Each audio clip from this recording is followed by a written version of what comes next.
आप सबको मेरा नमस्कार। आज की क्लास में अपन पढ़ेंगे ब्रिटिश संविधान में अभिसमय। तो जैसा कि आपको पता होगा कि ब्रिटेन का संविधान एक अलिखित संविधान है और दुनिया का एकमात्र जो अलिखित संविधान है वो ब्रिटेन का ही संविधान है। अब प्रश्न ये उठता है कि जब संविधान लिखित नहीं है तो वहाँ संवैधानिक प्रणाली का संचालन किस प्रकार से होता है। तो ब्रिटेन में चूँकि संविधान तो लिखित नहीं, लेकिन वहाँ कुछ संवैधानिक परंपराएं, उन परंपराओं के माध्यम से ही वहाँ शासन का संचालन होता है, संवैधानिक प्रणाली का संचालन होता है। और जिन परंपराओं, प्रथाओं और रूढ़ियों के माध्यम से ब्रिटेन में संवैधानिक प्रणाली का संचालन होता है, उन्हीं प्रथाओं, परंपराओं और रूढ़ियों के समूह को ब्रिटेन में अभिसमय के नाम से जाना जाता है। ये जो अभिसमय है या ये जो परंपराएं हैं, इतिहास में कभी संयोग से उनकी उत्पत्ति हुई और बाद में इनकी उपयोगिता के आधार पर इनका उसी कठोरता के साथ पालन होता है जिस कठोरता के साथ अपने यहाँ कानूनों का पालन है वो होता है। इन अभिसमयों का जो स्रोत है वो संसद नहीं होती, ये संसद के द्वारा निर्मित नहीं है। संयोगवश उनकी उत्पत्ति है वो हुई और बाद में इनका परंपरा के आधार पर निरंतर पालन है वो होता आया है। और दूसरी बात ये कि इन अभिसमयों के पीछे न्यायपालिका की शक्ति भी है वो नहीं होती। इसका मतलब है कि किसी परंपरा का यदि उल्लंघन होता है तो न्यायपालिका में मामला दायर नहीं किया जा सकता। इनके पीछे न्यायपालिका की शक्ति तो नहीं है, लेकिन इनके पीछे वहाँ नैतिकता की शक्ति होती है, इनके पीछे वहाँ जनमत की शक्ति है वो होती है। ऐसा माना जाता है कि ब्रिटिश नागरिक स्वभाव से बहुत रूढ़िवादी होते हैं, परंपरा प्रिय है वो होते हैं और वो अपने हजारों साल पुरानी परंपराओं का पालन आज भी करना चाहते हैं। तो ब्रिटिश नागरिक ये चाहते हैं कि इन संवैधानिक परंपराओं का निरंतर पालन है वो होता रहे। इसी कारण इन अभिसमयों का पालन ब्रिटेन में कानूनी कठोरता की तरह ही है वो होता है। अब चूँकि परंपराएं वहाँ कानूनों की तरह ही काम करती हैं, तो प्रश्न ये उठता है कि अभिसमय और कानूनों में फिर अंतर क्या है। तो यहाँ ये स्पष्ट करना भी ज़रूरी है। तो अब आपको बताएंगे कि ब्रिटेन में कानून और अभिसमय के बीच में अंतर क्या है। पहला अंतर है कि कानून जो है वो संसद के द्वारा निर्मित होते हैं, संसद के द्वारा बनाए गए होते हैं, लेकिन अभिसमय जो है वो संसद के द्वारा निर्मित नहीं होती। उनकी उत्पत्ति संयोगवश है वो होती है।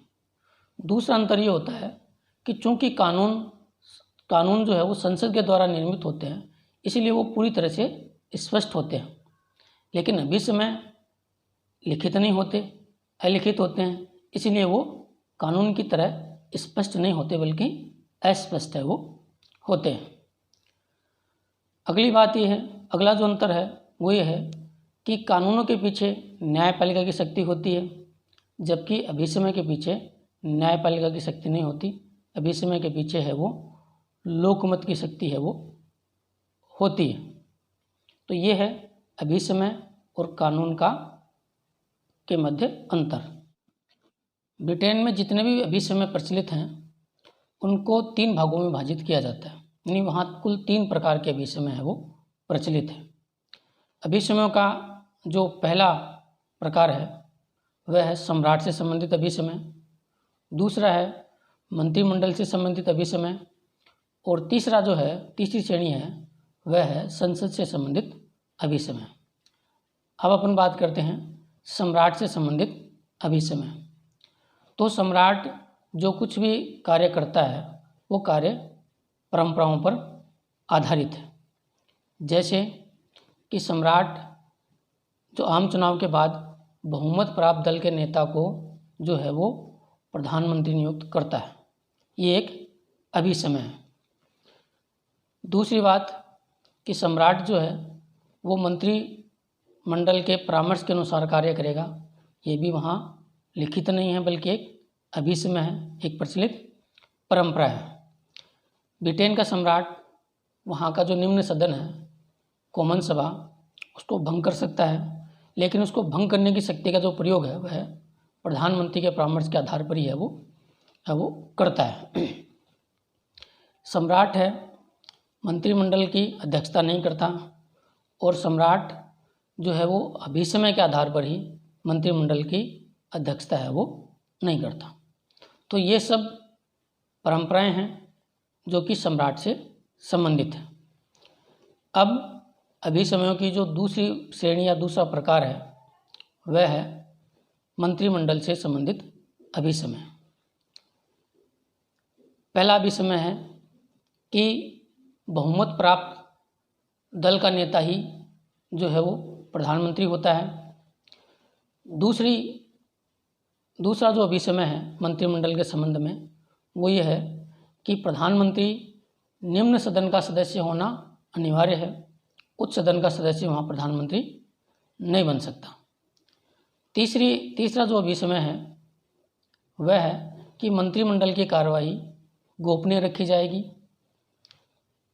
अगला जो अभिसमय है वो है कि मंत्रिमंडल जो है वो निम्न सदन यानी हाउस ऑफ कॉमन्स के प्रति ही सामूहिक रूप से उत्तरदायी है वो होगा।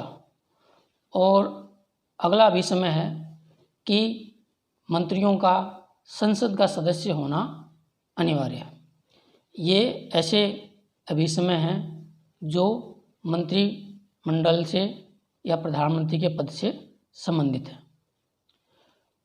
अभिसमयों की जो तीसरी श्रेणी या जो प्रकार है वह है संसद से संबंधित अभिसमय, जिनमें पहला है कि संसद के 2 सदन होंगे, निम्न सदन हाउस ऑफ कॉमन्स, उच्च सदन हाउस ऑफ लॉर्ड। तो अपने यहाँ संविधान में स्पष्ट लिखा है कि संसद के 2 सदन होंगे, लेकिन ब्रिटेन में ये लिखा हुआ नहीं है।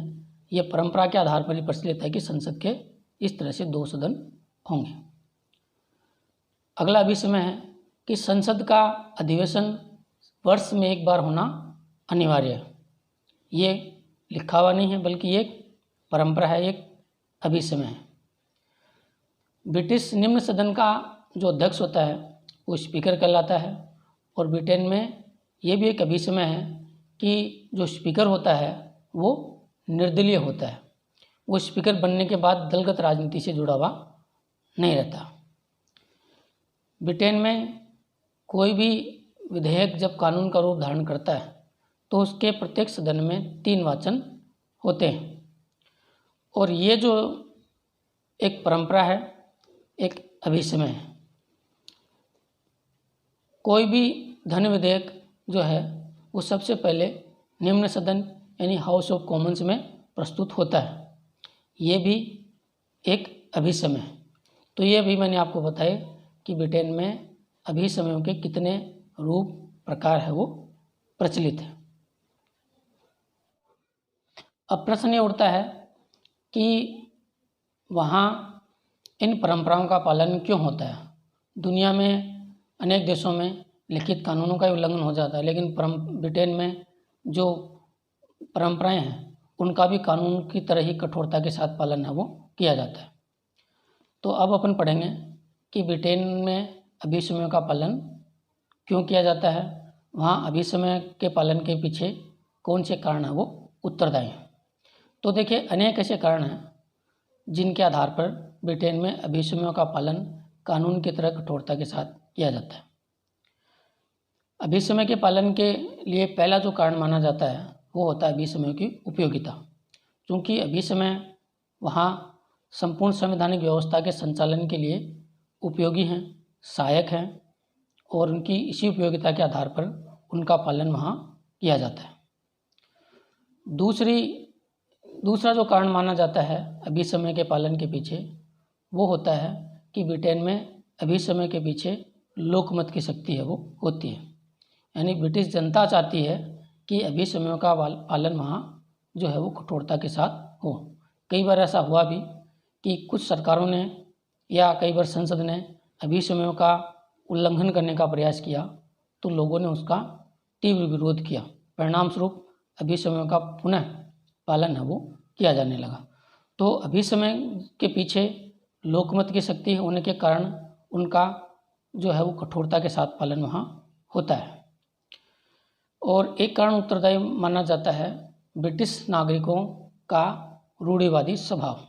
ऐसा माना जाता है कि ब्रिटिश नागरिक अपने स्वभाव से परंपरा प्रिय होते हैं, रूढ़िवादी होते हैं और वो अपनी प्राचीन परंपराओं को निरंतर उनका पालन करना चाहते हैं और नागरिकों का ये स्वभाव भी वहाँ अभिसमयों के पालन के लिए उत्तरदायी है, वो माना जाता है। एक कारण ये माना जाता है कि ब्रिटिश नागरिक जो हैं वो अपने स्वभाव से जो है वो जागरूक होते हैं और जागरूक होते हैं इसलिए वो सरकार के कार्यों पर कड़ी नज़र रखते हैं और कभी भी कोई भी सरकार यदि इन अभिसमयों का अतिक्रमण करने का प्रयास करती है तो लोग उसका तीव्र विरोध करते हैं और कोई भी लोकतांत्रिक सरकार जन विरोध को स्वीकार नहीं कर सकती। और एक और जो विशेष बात है वो ये है कि ब्रिटेन में कानून और अभिसमय आपस में जुड़े हुए होते हैं। तो यदि एक अभिसमय का उल्लंघन होता है तो उसके साथ अनेक कानूनों का उल्लंघन भी है वो हो जाता है और कानूनों का उल्लंघन किसी भी शर्त में स्थिति में किया नहीं जा सकता। इसलिए वहाँ मजबूरी बन जाती है कि कानूनों का पालन करने के लिए अभिसमयों का पालन करना जरूरी है, वो हो जाता है। और दूसरी जो अंत में जो बात है वो ये है कि शासन का संचालन कौन करते हैं? राजनीतिक दल। राजनीतिक दल ही सत्ता में होते हैं और जो लोग सत्ता में होते हैं उन्हीं का अंदेशा रहेगा कि वही किसी जो अभिसमय का अतिक्रमण है वो करें।